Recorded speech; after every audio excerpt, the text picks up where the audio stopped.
इससे क्या होगा?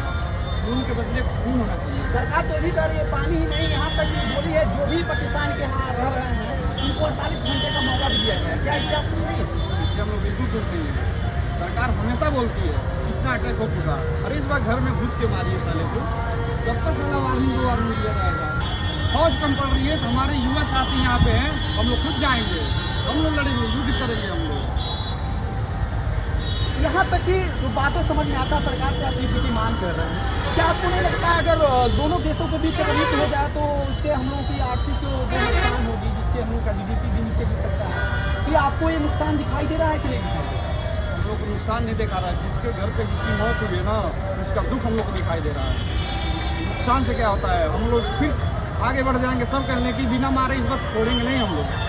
खून का मतलब खून होना चाहिए। देखिए एक चीज सुनने में भी आ रहा है, अभी हाल ही में अखिलेश यादव की जी की तरफ से स्टेटमेंट आता है, वो कहते हैं कि आतंकवाद का कोई जात नहीं होता। आप क्या कहना चाहते हैं? आतंकवाद का जात क्यों नहीं होता है? आज तक हिंदुस्तान में जितने भी बम ब्लास्ट हुए हैं, जितनी भी आतंकी गतिविधियां हुई हैं, इसमें देखा जाए तो अधिकतर एक ही समुदाय के लोग पाए जाते हैं। हर जगह देखिए, चाहे जयपुर बम ब्लास्ट हुआ हो, चाहे बनारस में हुआ हो, चाहे मालेगांव में हुआ, जहाँ भी हुआ है एक ही जाति के इसमें पाए जाते हैं। क्यों नहीं जात होता है? इसमें श्योर जात होता ही है। और जो जातवाद है, अधिकतर बम ब्लास्टों में ये मुस्लिम जो पाकिस्तान के कट्टरवादी मुस्लिम है यही पाए जाते हैं। जहाँ भी बम ब्लास्ट हुआ है वही पाए गए हैं। तो इसमें अखिलेश यादव जी जो कह रहे हैं वो सरासर गलत है। जाति होती है, क्यों नहीं होती है? धर्म पूछ के ही ना मारा गया है। यहाँ मालेगांव में धर्म पूछ के ही मारा गया है, हिंदुओं की हत्या की गई है पहलगांव से, धर्म पूछ के मारा गया है। यहाँ सबसे पहले यहाँ के जो वामपंथी हैं सबसे पहले उन पे हाल ही में राहुल वाड्रा द्वारा स्टेटमेंट आता है कि अगर हिंदुत्व की बातें हो रही है, कहा जाए हिंदू मुस्लिम के इससे अल्पसंख्यक आहत होते हैं। बाबर की औलाद है, उसकी क्या बात की जाए?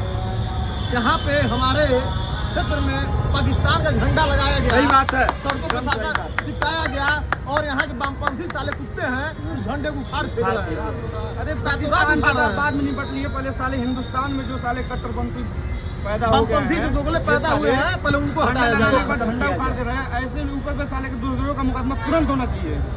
ऐसे लोग गुजार के पहले फेंकिए।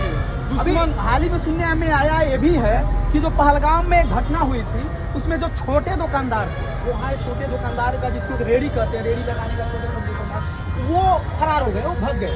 इसमें आप क्या देख रहे हैं? सबकी साजिश है। ऐसे कोई किसी के घर में घुस जाएगा और मार के धीरे से निकल जाएगा, पकड़ा भी नहीं जा रहा। इस प्रकरण में आप क्या कहना चाहते हैं?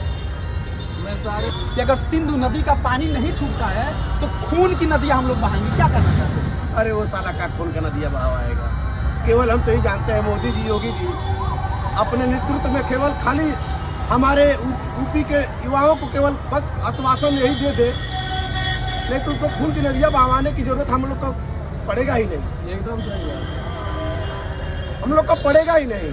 ये देखिए बार बार आत्मघाती हमला करता है पाकिस्तान, इसमें कोई दो राय नहीं है। और जो स्थिति देखा जा रहा है कि भारत को बार बार क्षति पहुंचाने का पाकिस्तान के द्वारा काम होता आ रहा है। और आज से नहीं, जब से भारत देश आज़ाद हुआ तभी से ये लड़ाई हम लोग पाकिस्तान से लड़ रहे हैं और आज तक लड़ाई रह रहे हैं। तो आखिर ये लड़ाई कब तक